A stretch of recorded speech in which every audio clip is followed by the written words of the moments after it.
One of the best, most well-documented cases in U.S. history took place at Socorro, New Mexico, April 24th, 1964, at 5 o'clock with a police officer that was on duty by the name of Lonnie Zamora. The best case in U.S. history. The best documented case. The first military officer to arrive on the scene got there, the bushes were still smoking. I mean, the imprints in the ground of the craft, the footprints, they got diagrams of this stuff. And I spent 5 years going back and forth to Socorro, New Mexico. I got to know the wife, Mary. I got to know the daughter, Diane, the son, Michael, his co-workers. I went to the National Archives with Ray Stanford. He wrote the book on it, Socorro Saucer in a Pentagon Pantry. Phenomenal case. And what I learned was that the Air Force, according to his own family, Lonnie Zamora's family, told his daughter this. I have this on camera. The Air Force wanted him desperately not to talk about the beans. They discouraged him to talk about the beans, and I tell you why. It's one thing when you see an object, unknown object like David Fravor saw up in the sky, exhibiting a technology that seems to defy conventional propulsion. And it's another thing altogether when you've got beans on the ground. Well, the Air Force didn't want him talking about that, and that was one thing that his daughter and his wife told me clearly. And his wife said, Lonnie was never the same after that case. But so what did Lonnie see? Lonnie saw two beans at the base of an egg-shaped craft that was landed in an arroyo in Socorro, New Mexico in broad daylight. Lonnie looked out the window of his patrol car. He saw something that caught his eye, and then this object landed. He was actually in hot pursuit at the time. He gave up pursuit to go investigate what was going on, and he sees this object in the arroyo in the desert on the ground. It's such a well-documented case.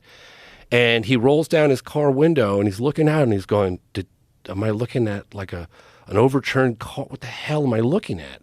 And then he sees two little figures. He said they were childlike at the base of the craft, and one of them locked eyes with him. And his wife said he was never the same after that. But how did he describe them? What they he look said like? they were small, childlike. It's small, and they had white coveralls, tight coveralls. This is a close encounter of the third kind. What did they say their faces look like? He didn't give a lot of detail.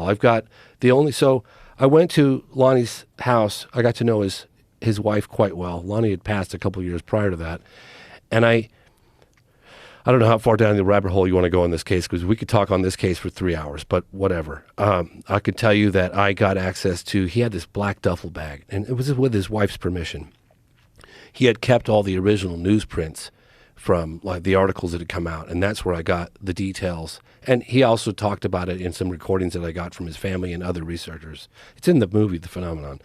And that's where I got the primary description, because it was Richard T. Holder was the first military officer on the scene. The FBI got involved later, and how long was that thing sitting out there for? The object was sitting on the ground, not for very long, just a few minutes.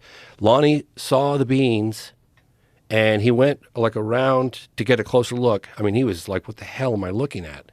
And he drove his car around to get a closer look, and he lost contact with it for a second while he drove around to get a closer look. Now he's within 50 feet of this egg thing sitting on the ground. And he gets out of the patrol car. It starts making some weird noise, and it has a blue flame that comes out. And he said it was not like a rocket flame where it would hit the ground and dust everything up, but it pierced the ground like a knife through warm butter. And then when it got about 20 feet off the ground, it went completely silent with no flame, no nothing. You can hear a pin drop. And there was a symbol on the side of the craft. It was in yellow, and it was about 3 feet tall, and it was like a V like this, 2 lines and a line on top. And let's get a photo of that symbol that he recreated. Yeah, you'll see fake symbols, because Richard T. Holder asked him to draw a different symbol.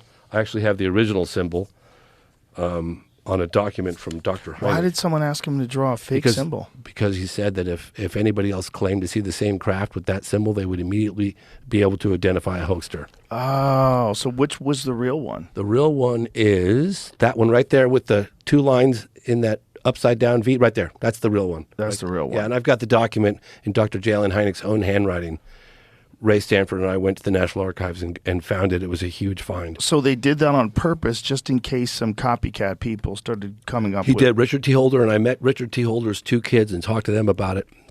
I talked to his wife about it, and they said, yeah, he was told that's not the genuine. That's the one right there that you're looking at. That's the real one, no question.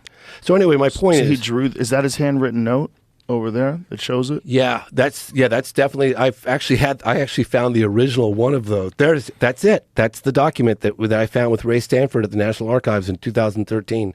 This is in Dr. Hynek's own handwriting.